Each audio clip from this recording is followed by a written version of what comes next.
ಟೋಪೋಗ್ರಾಫಿಕಲ್ model of the mind.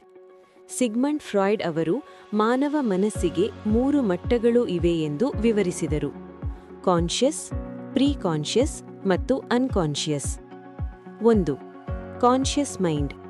ಇದು ನೀವು ಈ ಕ್ಷಣದಲ್ಲೇ ತಿಳಿದುಕೊಂಡಿರುವ ಮನಸ್ಸಿನ ಭಾಗ. ಉದಾಹರಣೆ, ನೀವು ಒಂದು ವಿಡಿಯೋ ನೋಡುತ್ತಿದ್ದೀರಾ ಅಥವಾ ಯಾರಾದರೂ ಮಾತನಾಡುವುದನ್ನು ಕೇಳುತ್ತಿದ್ದೀರಾ ಮತ್ತು ಅವರು ಏನು ಹೇಳುತ್ತಿದ್ದಾರೆ ಎಂದು ಯೋಚಿಸುತ್ತಿದ್ದೀರಾ. ಈ ಕ್ಷಣದಲ್ಲಿ ನಡೆಯುತ್ತಿರುವ ಆ ಯೋಚನೆಗಳು ಕಾನ್ಷಿಯಸ್ ಮೈಂಡ್ ಭಾಗಕ್ಕೆ ಸೇರಿವೆ. 2. Preconscious mind. ಈ ಮಟ್ಟದಲ್ಲಿ ಈಗ ನಿಮ್ಮ ಮನಸ್ಸಿನಲ್ಲಿ ಇಲ್ಲದಿದ್ದರೂ ಸುಲಭವಾಗಿ ನೆನಪಿಗೆ ತರಬಹುದಾದ ನೆನಪುಗಳು ಇರುತ್ತವೆ.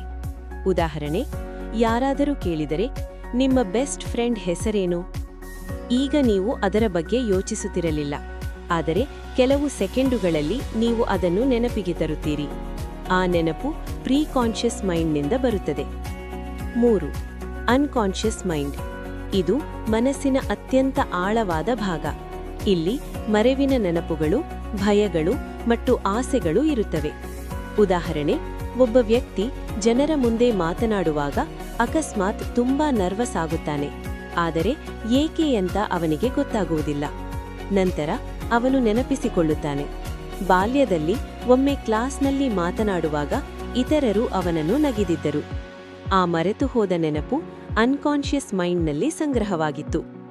ಸಿಗ್ಮಂಡ್ ಫ್ರಾಯ್ಡ್ ಅವರ ಪ್ರಕಾರ ನಮ್ಮ ಬಹಳಷ್ಟು ವರ್ತನೆಗಳು ಮತ್ತು ಭಾವನೆಗಳು ಈ ಅನ್ಕಾನ್ಷಿಯಸ್ ಪ್ರಕ್ರಿಯೆಗಳ ಪ್ರಭಾವದಿಂದ ಬರುತ್ತವೆ.